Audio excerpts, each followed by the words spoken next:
Hello every one. അപ്പം ബാംഗ്ലൂരിലെ weekends എങ്ങനെയാണെന്ന് ചോദിച്ചവർക്ക് വേണ്ടിയിട്ടാണ് ഈ കുട്ടി റീൽ. അപ്പം ഓഫീസൊക്കെ കഴിഞ്ഞ് റിലാക്സേഷന് വേണ്ടിയിട്ട് നമ്മളൊരു ഡ്രൈവ് പോവാണ്. സോ നമ്മൾ പോകുന്നത് സേർ സ്ട്രീറ്റിലാണ്. സോ നല്ല മ്യൂസിക്കൊക്കെ കേട്ട് പെട്രോളൊക്കെ അടിച്ച് അടിപൊളിയായി കഥയും ഇന്നത്തെ വിശേഷങ്ങളൊക്കെ സംസാരിച്ച് നമ്മളിങ്ങനെ ചേർച്ച് സ്ട്രീറ്റിലേക്ക് പോവാണ്. സോ ഇന്ന് പെട്ടെന്നെത്തി, ബിക്കോസ് ട്രാഫിക് കുറവായിരുന്നു സാറ്റർഡേ ആയതുകൊണ്ട്. അതുപോലെ തന്നെ അവിടെ എത്തിക്കഴിഞ്ഞപ്പോഴത്തേനും അവിടെ ഇച്ചിരി ക്രൗഡഡ് ആയിരുന്നു. സോ പിന്നെ ഓടിച്ചെന്ന് പാനിപ്പൂരി കഴിക്കാനായിട്ട്. എനിക്കിവിടുത്തെ പാനിപ്പൂരിയൊക്കെ ഇപ്പോൾ ഭയങ്കര ഇഷ്ടമാണ്. ഞാനിപ്പോൾ ഇതൊക്കെ കഴിക്കാൻ തുടങ്ങി. ഇതിനു മുമ്പ് ഞാൻ കഴിക്കത്തില്ലായിരുന്നു.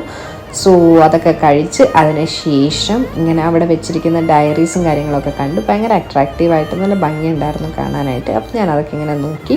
പിന്നെ നമ്മൾ നേരെ ചെന്നത് പാരഗണിലോട്ടായിരുന്നു. പാരഗൺ റെസ്റ്റോറൻറ്റ് നിങ്ങൾക്ക് എല്ലാവർക്കും അറിയാമല്ലോ, പാരഗണിൻ്റെ ഫുഡിൽ. അങ്ങനെ പാരഗണിൽ കയറി ഞാൻ അവിടെ ചെന്നിരുന്നു. സോ നമ്മൾ 2 മെമ്പേഴ്സ്